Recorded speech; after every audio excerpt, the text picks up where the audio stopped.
Hi, and welcome to the Let's K12 Better podcast. This podcast is a project between Mom of All Capes and her kids.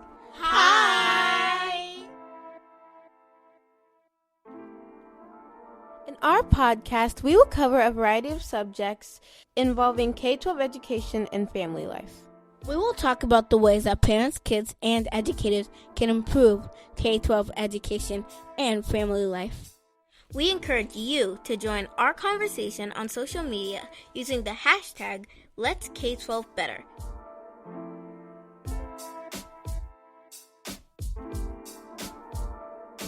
Let's jump in to episode 17 of the Let's K12 Better podcast. In March, the sentiment heard across the board was that teachers need to be paid more for all the work they do. It seems as if that narrative has shifted. We're still dependent on one another for the success of our children, so what has changed? This week, we sat down with Canissa Grant, a math and special education teacher, and Stefanie Wager, president of the National Council for the Social Studies. In this episode, we dive deeper into some of the fears and some of the realities yet to be discussed in our previous episodes in this series. We hope that you consider the wisdom of our guests. My name is Canissa Grant, and I am a special education math educator. All right. Well, thank you for joining us. Let's just jump right in, okay? So there are many details and moving parts, right, that go into making the decisions about schools at this moment, right? What do you anticipate as your greatest challenge in your role? Yeah, so I'm currently working at a inner city school that doesn't get a lot of resources. Majority of the population is Black and brown. And one of the major challenges that I'm finding, they want to do a hybrid model at my current school. And one of the challenges that I think I'm going to have to face is the importance of process and mental health over, defining clear rules about like standards and expectations and things like that. I'm the type of person who is more about the students' whole well-being, because in education I was taught about Maslow's hierarchy of needs, and kids need to be fed, kids need to be cared for before they can actually learn anything. And I've seen that not be a priority, mainly in schools, where there's majority Black and brown students. And I'm the type of person that's going to prioritize that now, because we're in a pandemic, and they're going to school in a pandemic, and it's going to look a lot different. So the challenge that I'm facing here is that everyone wants to use the words SEL, social emotional learning, but I haven't seen a plan rolled out as to how that's actually going to look like. And using the most effective model for that. I hope that that's going to be the core of what we're doing moving forward. But I do see that as a challenge, because not everybody knows what that type of thing looks like, and what needs to happen with that in schools now. Yeah, excellent. I think right now there's a lot of buzzwords floating around that are attached to the survival of people. Mm-hmm. SEL being one of them, equity being another one, anti-racism being another one. Can you talk a bit, we'll just go off topic for just a bit, but just talk a bit about maybe buzzwords and how the intention's great, but it's a bit harmful to the work that's being done. I think that not everybody is, as they want to say, woke and on the same page when it comes to these issues. And, I feel like we just had an awakening, also for some Black people as well. For myself, I had to pick up some books and really look at education and see what's actually going on. Like, I knew it was happening because it happened to me. I was like, okay, how is this affecting the students? Like, what are the stats on, how many kids are graduating from school, all this stuff. I had to really educate myself in this space. So we had this awakening, and then then when we go into schools, like, people wrote these letters being like, we have to do better. And it's like, okay, so what are we doing now, right? What kind of PD are we going to get? Are we going to get that anti-racist training? Are we going to get SEL training?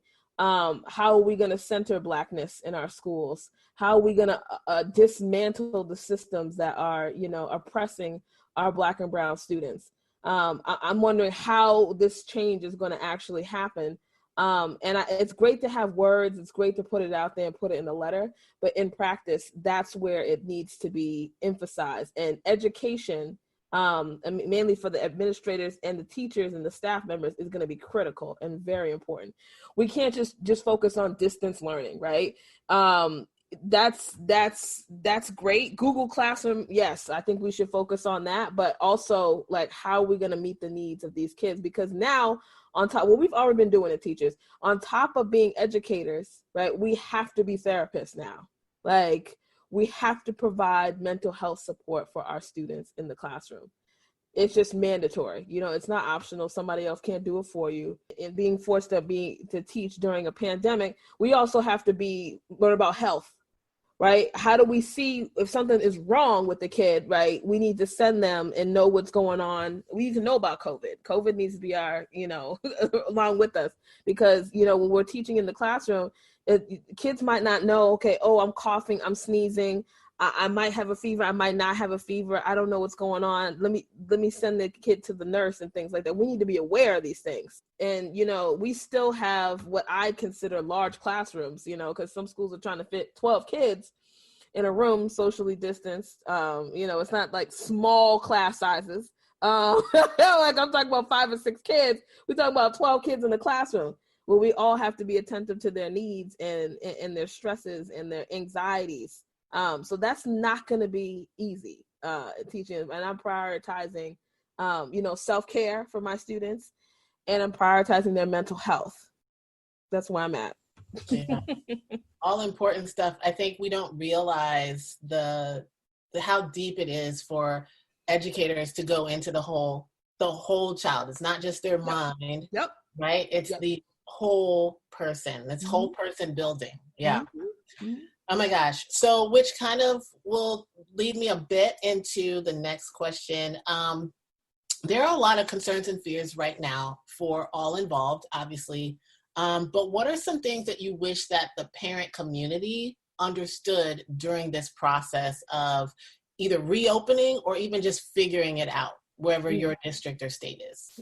The parents right now don't know much, because there's not a plan yet, and one thing I would like the parents to understand is that we are in a pandemic. Like, that's just, I know all parents understand that, but this is not going to be a normal situation, like I said before. And when you send your kid to school, just making sure that you're pushing the schools to really be transparent about what is going on. We want to know if some kid gets sick, you know what I'm saying? Like, the parents should know that, if something happens on campus, and, what are the stats? What other precautions being taken? What's the school building look like? How many people are, in contact with your child? Is there testing for, for tracing and, all kinds of other things? I think that is something that, for me, I'm going to be more transparent about. And also during this time, not focusing on the grades. It's a challenging situation for everybody. Schools are learning, teachers are learning. Grades are nothing right now. Like, I'm pretty sure schools and school leaders are not focusing on what kind of grades they're going to give the children now. And that was apparent in the spring, because the school I was at, they didn't figure out grading systems until the last week of school, because they didn't know how this distance learning thing was going to work out. Same thing going into the fall term. Yeah, we had some time to think about it, but they're still trying to figure out a lot of things, and it's not going to be the priority. So pushing, the grades and things like that, I think shouldn't be the focus. I think its focus should be on the child, and just doing the best that you possibly can. If your child is sick, if keeping that child at home so that others don't get infected is going to be important. And then, I think for us, for teachers, we need to collaborate more with parents. There needs to be more involvement with parents. Even if we're setting up Zoom meetings and things like that, informing parents about what's going on and with their child, and we need more contact. because this is a community effort right now. And we don't want our kids to feel isolated. We don't want our parents to feel isolated. They need to be as much involved in this process as possible. I know they sent out surveys and things like that for, what's going to happen and what's going on. But a survey is not really like going to tell us all of the circumstances. Like if you can't get your kid to school, or, like your kid doesn't have resources, and all that's going to matter like now. Because that's the difference between your child getting education and child not getting education right now. We need to open those lines and make parents feel comfortable with coming to us. I hope that they really push for being more involved in the schools as more than they already are at this particular time. Yeah, I love that. This is the perfect opportunity to reestablish your community building strategy as a school and create like your school as the epicenter for the community where everybody comes together on solutions. Because you're not going to get it done just the teachers by themselves or just the parents by themselves, and communication. Mm-hmm. I love that. Do you mind just sharing what state you're in? You don't have to say what. Yeah. I'm in Massachusetts. Lots of wisdom that you're sharing. So we will move to this next question. So we talked about what you hope that parents can understand in this moment, but like, what are some of the challenges that you're seeing people in your school community facing? Teachers are scared right now. In a survey that we did, 80% of the teachers said that they were terrified to go back to the school. That's real. I know our voices don't really like hold in this situation, because when you go and say, oh, we're going to do a hybrid model, right? And 80% of your teachers are saying that they're scared to go back to school. I mean, and that, but you're still going to do a hybrid model. That shows that, the priority is, opening the school, and the rates of COVID, right? The hospitalizations are down in my current state, but people need to also understand that there can be an uptick, right? I study biology, I worked with like viruses and stuff like that before.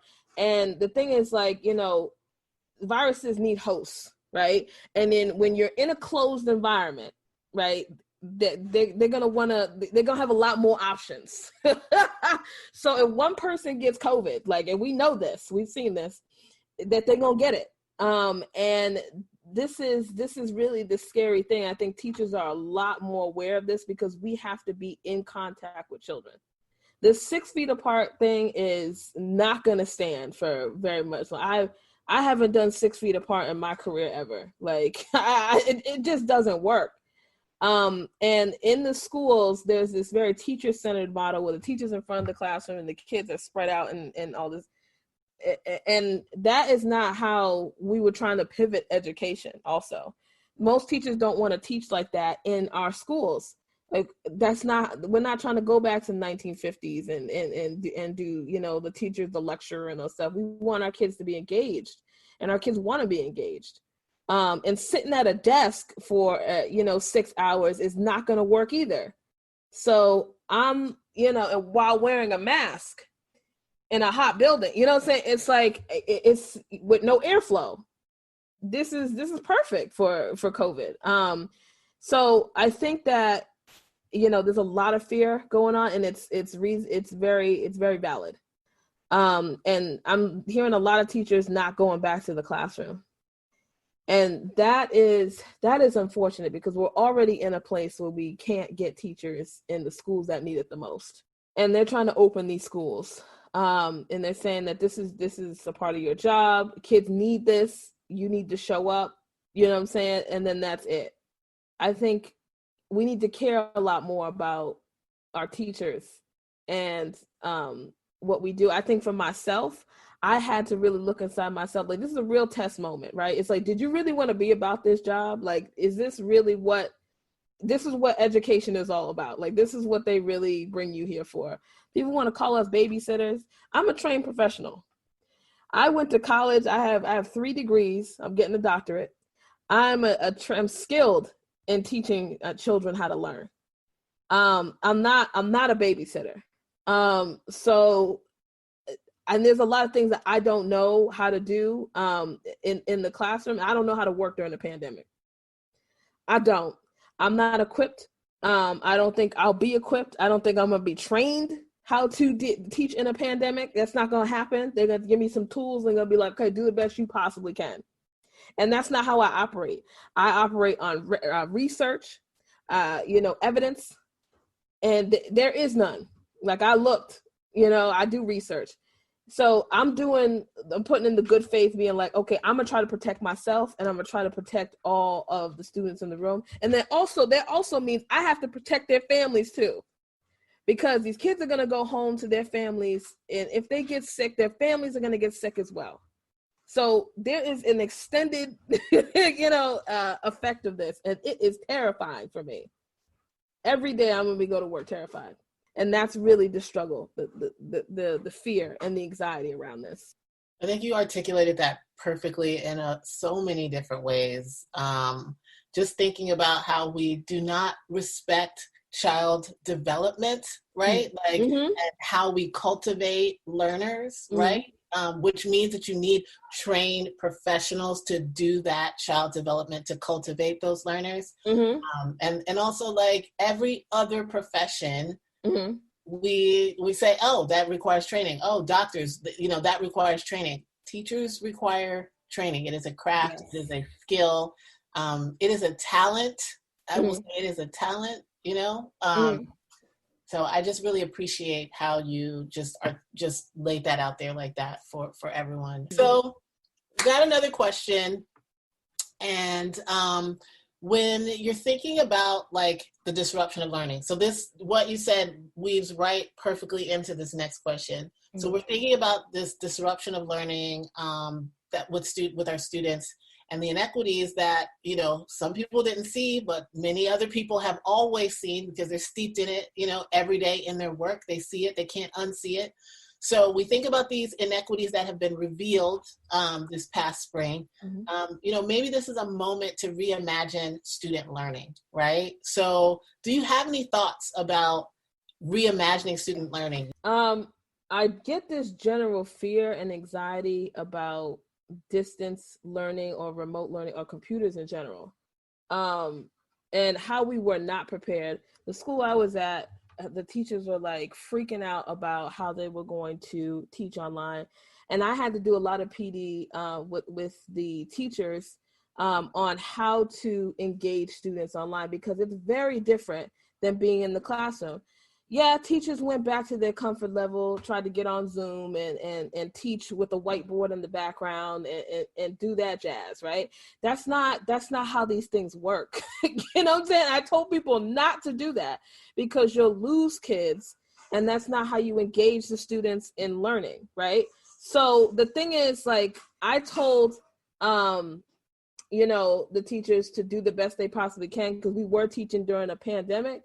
But moving forward, you're going to have to gain these skills and do the research.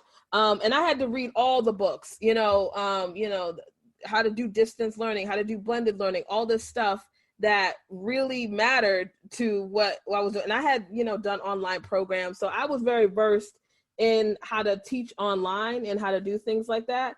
So I tried to really make videos and show people different tools. It's expensive. Like I had to get, I had an iPad, I had an Apple Pencil, I had a document camera. You have to pay for all of the resources that you need for the classroom. That was really something that I was focused on and wanted to get, and I had to get free resources too, because schools couldn't afford to pay for all of these different things, right? So I was like, all right, how am I going to get the money to be able to have teachers get Kami, have teachers get Gizmo, all this other stuff, because the school was like, well, we don't know what we're going to forecast here, right? I was working at a private school. I didn't know what forecasting was, and I was like, all right, let me try to get it for free. And they had free resources, but I'm like, I'm not sure how long we're going to have this, because in the fall, we're going to be doing this again. And how to teach teachers how to use these resources to be successful. So for me, I really think that we need to focus on how to use these resources like the Google Classroom, utilize the laptops. How do we teach and engage students online? Because also students in the 21st century, like you can't go into a job and not know how to use a computer, right? You cannot go into a job and not know how to use Word, and there's some kids that don't have proficiencies in this, and it's mainly the students who have disabilities, right? Because they literally try to paper and pencil these children. And this is not the way to go. So I think there needs to be more training and emphasis on how to teach different subjects online, and how to engage students, because we're going to be in this for a little while, and this is the resource. And then moving forward, I hope that we continue to do this, because now that COVID is here, in order to keep everybody safe in the classrooms, we're going to have to engage students on these Chromebooks that they're giving them. And if people think they're going to be passing out papers and giving people pencil and paperwork, y'all must be out of your minds, because that's the fastest way to spread COVID. I'm making online resources, Google Classroom, what my school is using. I'm making digital task cards and all this other stuff so that I can keep the children safe, I keep myself safe, and their family safe. Because that's what you really have to be learning. And it's hard because teachers are now thrown into this digital, automatic. It's like sink or swim, y'all. And with minimal training, because the leadership, also, you find out some schools, they don't know how to use any of these resources either. And it's like, okay, well, and there needs to be a point person to teach teachers, and also like a whole department now for digital learning. Like, we can't just have a tech person that's sitting in the office somewhere off campus talking about, oh, we just gonna ship out some laptops to y'all. That's all y'all need. No, we need to have a point person in the schools working with the teachers, giving consistent PD, Monday through Friday, on how to implement these, tools into the classroom and how to keep our kids safe. It's a safety issue at this particular time. We cannot go back to paper and pencil. I love everything you said. It's so true.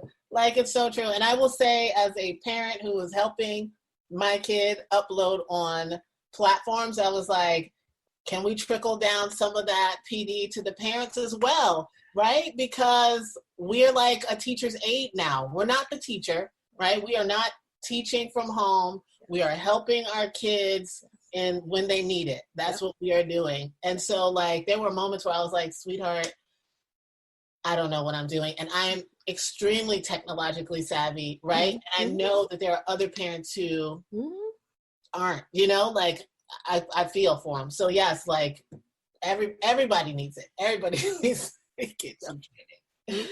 OMG. So this went by super fast, which is super awesome, but also not. So if you could share like any closing thoughts or encouragements or warnings or anything on your mind, either to and again, like, our audience is parents who are trying to understand what's going on, right? So, like, anything that you think of that you want to add that you haven't said. Yeah.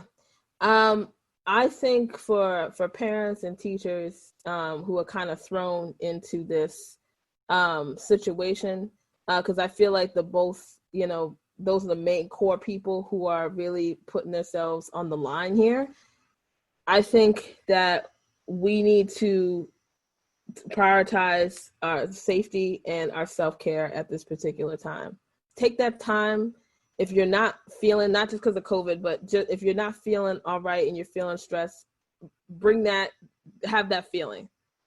And I hope that within schools, we form communities to support everybody, staff members, administrators, because I know principals are stressed right now. Everybody is stressed. I hope that we make time and space for that and not just try to force out a product. Because it's not the time for that. And that's the thing that I want to say should be prioritized at this particular time. Let's take space to take care of each other, and listen to each other, and put into practice that we actually care, right? We had this incident happen, in our country. There's a lot of things happening right now, but this is an awakening for everybody. to show COVID really highlighted the inequities and the fact that, you know, we have a culture where it's every man for himself, right? People get to make choices that affect other people and their livelihoods and their survival. And now we are in a situation where we are stuck. And in order to get out of this, we have to band together. We have to care about each other and our well-being. And I want to thank everybody out there who is like trying to fight the good fight and help those who are struggling to get, you know, to wear masks, to, you know, socially distance. I mean, you know, it's going to take a village. It's going to take us coming together in a way that we haven't done before. And, you know, people want to make this a black or white issue, right? This is for everybody, right? You know, the more COVID gets to spread and to everybody, the more that we're going to be affected. And it's going to affect us all economically. And it has affected a lot of people economically. The unemployment rates are rising in this country, and we need to care about that. Not everybody's going to have the resources, but we need to come together and still care for one another and prioritize what's important. You killed it. All right. You slayed it. It's so true. You know, so true. So true. So, Canissa, thank you so very much. I really, really appreciate it. Really, really appreciate you sharing your wisdom with all of us. Thank you so much. Mm-hmm. Thank you. We hope that you enjoyed part 1 of this 2-part episode. How can parents and educators work together during this very stressful time to create learning environments that benefit the entire school community? If you have anything you'd like to share, please connect with us on social media at Let's K12 Better on all social media platforms. Or you can connect with me on Twitter and Instagram at Mom of All Capes. Check out part 2 of this 2-part discussion available right away.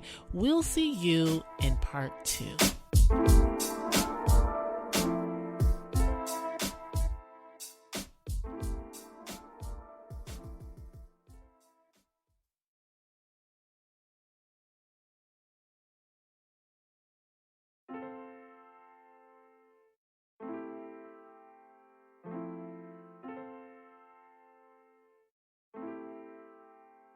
Welcome to part 2 of this back to school episode discussing COVID-19 with parents and educators on the Let's K12 Better podcast.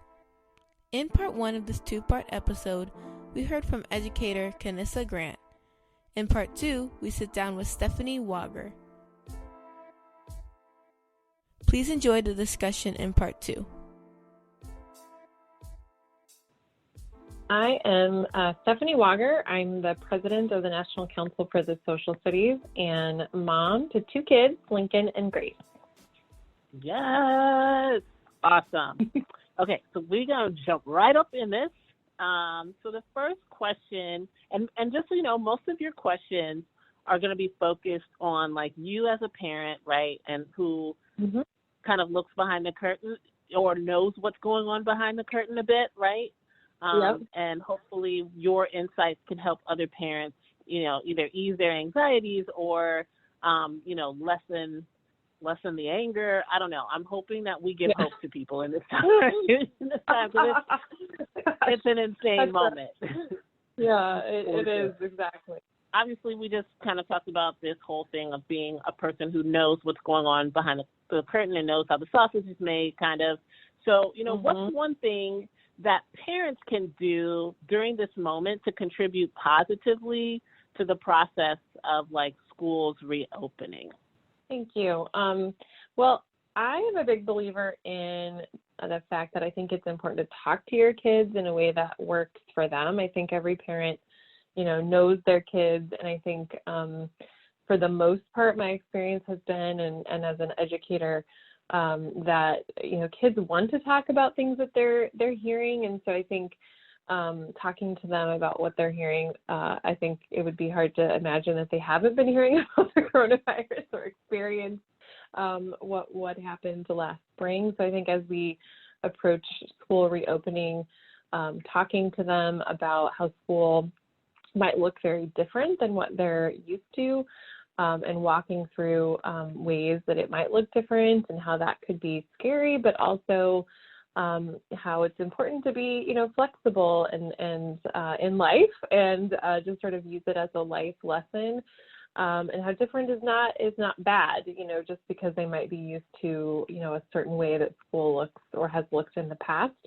I also think, just from kind of a health and safety perspective, I hear lots of conversations with parents that I know about, how are we going to get our kids to wear masks, all day long, potentially in school. And, my personal belief about that is just like anything, how do you get your kids used to putting on their seatbelt or any other thing like that? You practice, you remind, you try to make it a game or make it fun. My own kids, we let them go to a place that makes masks and pick out, the fabric that they wanted. And so, they feel like they're kind of personalizing it, and then they get used to it, and it's no big deal. So I think, just talking to them and talking through some of those questions or concerns they might have, for me is important as a parent. Super duper important. Getting them on board early. That's a great point. So I have another question just about, so you work in the field of social studies, right? And this is a huge civic moment. So what are some civic connectors that you're thinking about, in this time? And how can parents kind of, make this a civic moment in their home? Yeah, I think that's a great question. I think there are so many examples of this being a civic moment. I think, what pops into my mind, just that I talked about quick questions that my own children have had, believe it or not, because they're fairly young for this question, but just kind of the interplay between the role of the federal government and the state government. I think has been a really interesting, kind of whose job is it to help people, is kind of the question that my own children have asked, and so lots of conversations about kind of the interplay between the local and the state and the federal government, and why those things are all important, or even just what we talked about masks. We're seeing some cities in our state and in other states try to have a mask mandate where the state level is, saying no to that, as an example. And so just kind of talking about what's the role of each of those entities, I think has been really interesting conversation, at least in my household. And then, sort of what's the government's role in helping people? We have had lots of conversations in my house about that as well. Because, we're seeing people in our own community that maybe don't have food that they need, or are dealing with lots of issues that I'm sure we'll talk about in a bit about childcare. It's a huge issue for many families around the country. And so, what's the government's role in all of those factors and helping people in the way that government often does. I'll add one real quick, just from a larger perspective, though. I think, I'm hearing lots of rumblings of districts sort of cutting social studies or civic education further to kind of make room for catching up with or cramming sort of basic facts or math reading kinds of things. And I think that's concerning to me from a larger kind of global perspective of, I think this would be the time when we absolutely should not be thinking in that direction. Agree with you 1,000%. And it's not even because I'm super partial, but agree 1,000%. So, you're straddling the world of parents and educators, right? What's going on in your own mind during this time? And also, maybe even share what's going on in your kids' mind, or if you guys, go back and forth and share ideas. Well, I think so many things are going through my mind, and I feel like every day the thing that's going on in my mind changes. And I think I've had a few parents reach out to me that are friends with my own children and just say like, what are you thinking? Literally just today, somebody else, what are you thinking? Because our district has asked us to essentially fill out a survey about what sort of model we're selecting, and it's due on Friday of this week. And so I think everyone is really wrestling, with these issues. I think both as a parent and educator, there are, so many issues that this situation brings up. I mean, I have great empathy for school districts, administrators, classroom teachers, because they're trying to make sense of sort of changing guidance, everything from health and safety to, curriculum kinds of things. Parents are certainly facing so much uncertainty about like, what will school look like? And I'm privileged that I have family or like other daycare options that I could probably look to if school very different than it normally does. But some families don't have that option, so also then trying to think of families in our own community and in other communities that, they don't have the option of, if school isn't in session every day for the whole day, we can't just have a family member or a daycare option as a backup, because so many families rely on school, even though school is not daycare. So many families rely on school, while they are at work. And so I think about that too. So ultimately, I mean, I think all of these decisions, certainly health and safety of students has to be, students and staff, I should say, have to be, kind of at the forefront of decision making. But I think all of those things are what's putting a lot of stress on families in our community, and I think in other communities across the country.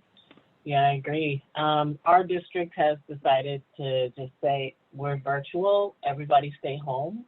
Obviously there were a lot of grumbling from some people, and then there were a lot of, yes, oh my God, from the others. Yeah.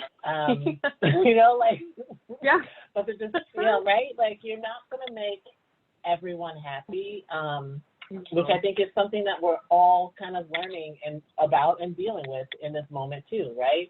And even throughout the year, I think, I don't know about your district, but I think many districts throughout the year could look different. It could be in all of these different, the three models that I kind of see tossed around are, fully on site, kind of a hybrid model, or fully online.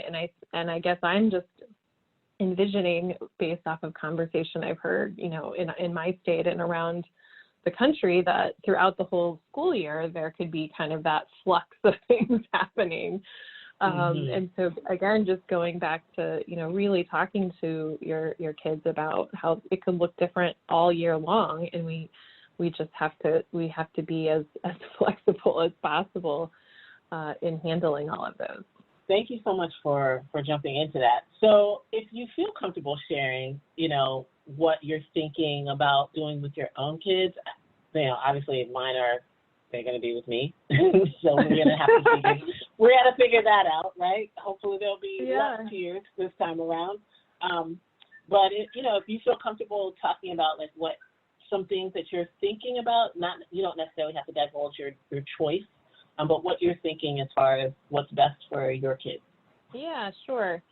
Well, in our district, the options were essentially that you needed to come back in person, and the governor of our state has essentially mandated that districts are in session at least 50% of the time in person. So the option was either that you come back in person for that 50% of the time, or you do an online option, which is essentially not with the normal teacher that the student would have. So it's more kind of on your own online learning. And so we have chosen the in-person model only, I think, because of some of those limitations. However, the district is mandating masks, and so that made us more comfortable, I think, in that decision personally. I think we strongly believe in masks in our own household. And so that made us slightly more comfortable with that. I think also, based off of what our district is saying, again, that could start off in person and move to more of this hybrid or online model with their own classroom teacher. So that made us a little more comfortable in choosing that model. We also decided to, our daughter was supposed to be going from preschool to kindergarten, and she would be a really, really young kindergartner. And so we did decide, even though she was going to go into kindergarten, to pull her back for the year and put her in what we call optional kindergarten, which is normally kind of for kiddos who need that extra support before they go on to kindergarten. But we kind of just thought, I think this is the best decision, given that, starting kindergarten with, just very chaotic potential would maybe not be the best thing for her. And so we also made that decision. So I think between the both of those, we're feeling okay about that decision. I think my own children, I think, are really excited, but I think that, they're still in their mind thinking, even though we've talked a lot about this, that school's going to be the same as it always has been.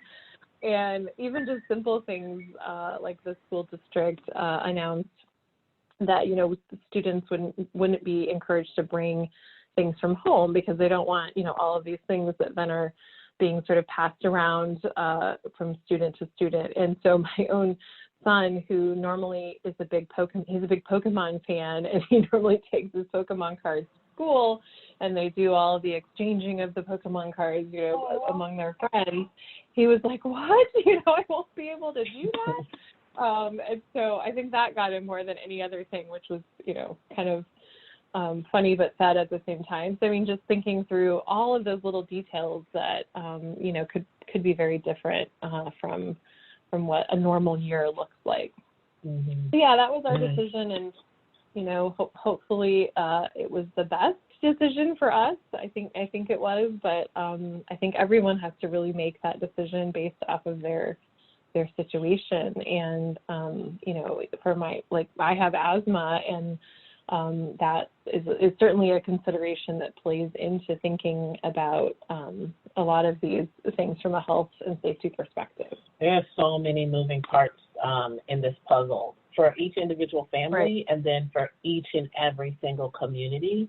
And speaking of that, you touched upon this a little bit, but what are some of the challenges that you're seeing people in your own community are experiencing or facing or even overcoming? Sure. Well, I think, in my own community, I think from the outside, it often, it looks like a fairly normal suburban community that, overall, I would say is fairly privileged. I think, however, kind of under the layers, there are definitely needs that often go overlooked because of that. And so I think it's been a good reminder that all communities have needs in different ways.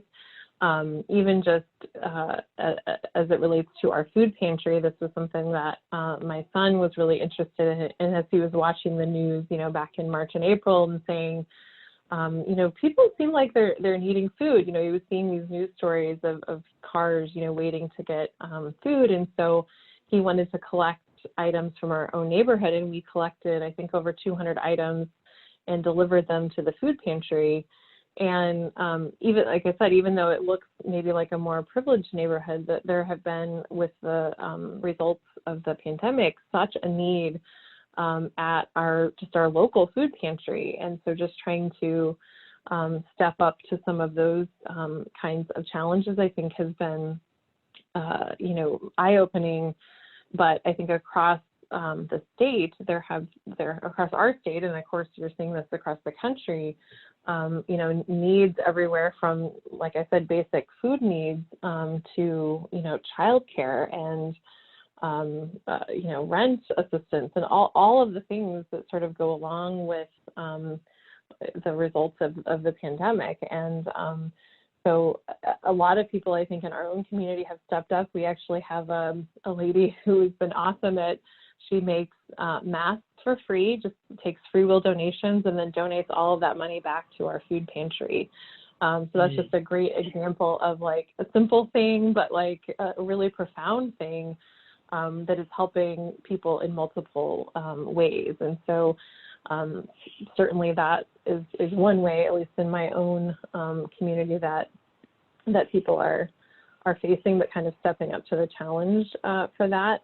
But I think, I keep coming back to childcare because that's one of the issues that I hear so much in my own community. And I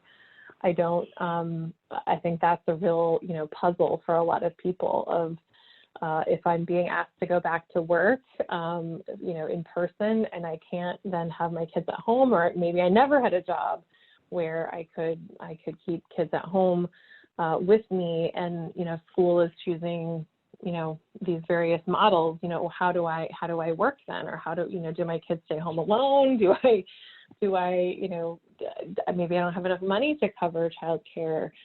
So all of these questions I think are really what I think about a lot, and kind of keeps me up at night a little bit. This is a time when communities rising up and coming together to create solutions for themselves. I've been seeing a lot of that, which is super hopeful, right? I mean, right now we're supposedly, and we are, a very partisan country. There are lots of divides, but it's really the one hopeful thing I'm seeing is that people are starting to come together and like try to figure things out as communities and build coalitions and build partnerships and help each other out. So hopefully we will see more of that as we proceed into the fall. So I have another question, and this kind of pertains to the disruption of learning and kind of like how do we pivot, right? So, when thinking about the disruption of student learning and the inequities that have been revealed this past spring, maybe this moment is an opportunity to kind of reimagine student learning. So do you have any thoughts about that?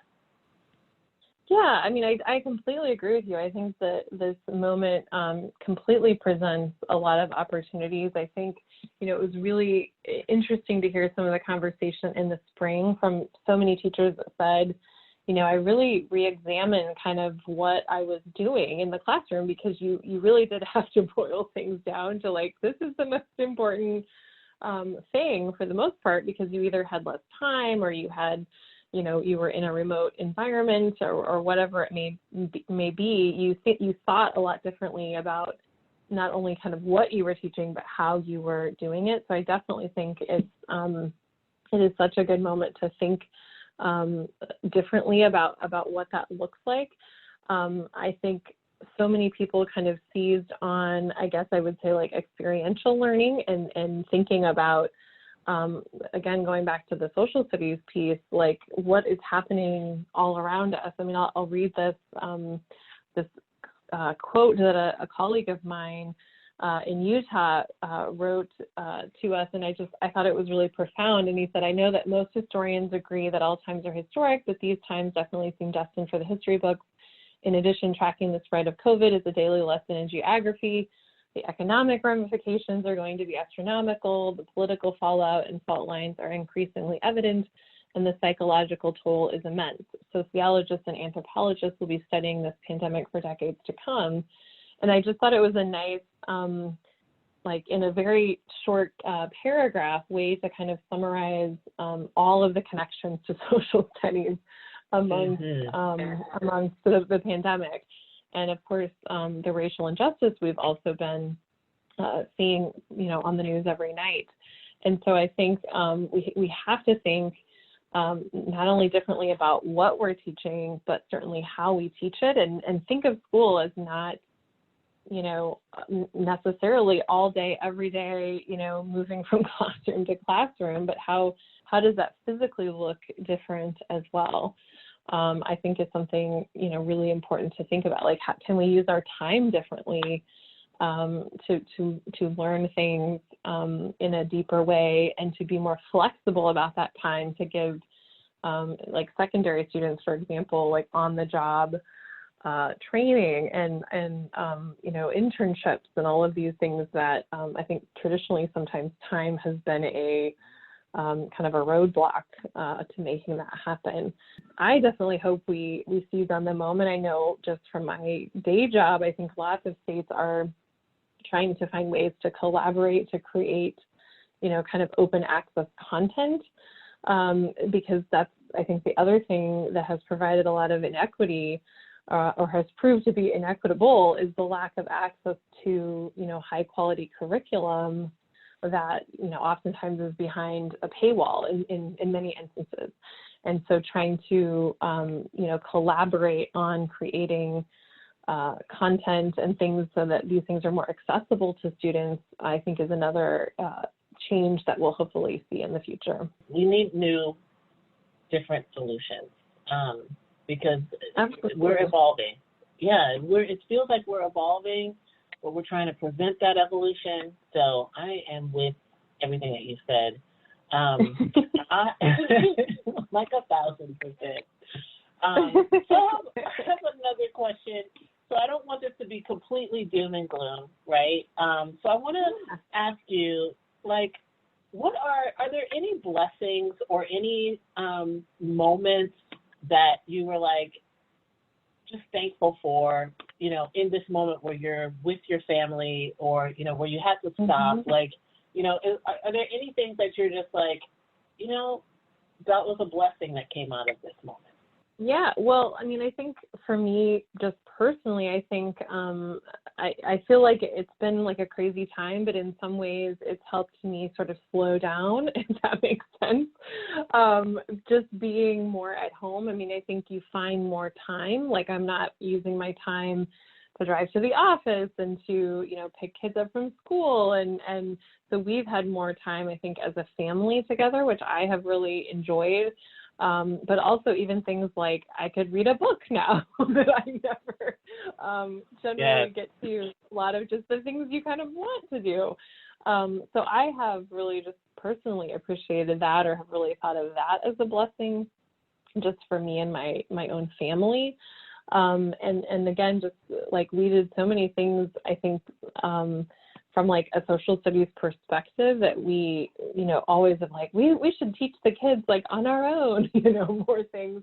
And it gave us time to be able, to do that, to really have those conversations and read, great books to them that we wanted to read to them. So I have really found that to be a blessing just for us personally. That's really beautiful. Oh my gosh. Well, Stefanie, like it has been an absolute pleasure. Like you have answered all the questions and said all the things, but I want to make sure that if there's anything else you wanted to say that you had the space, like, thoughts or encouragement or even warnings, anything that you would want to, or that you might have left out. I just think I'll just add one more nugget. I think as a parent, I think your kids the best, and what will work for your family and for your, household and all of that. And so I think, whatever, as people are sort of wrestling with these really hard decisions, I guess I would just say try not to beat yourself up, because I think, whatever decision you make, it will be the right one for you and your family. Beautiful words to live by now and even after all of this insanity has I don't even know if it's going to pass, but won't be as tumultuous. I have no closing words for that. Thank you so much. Oh my I God. really appreciate it. Thank you. Thank you for joining us for part 2 of this 2-part episode. We hope that your family has a discussion about COVID-19 and your back-to-school plans.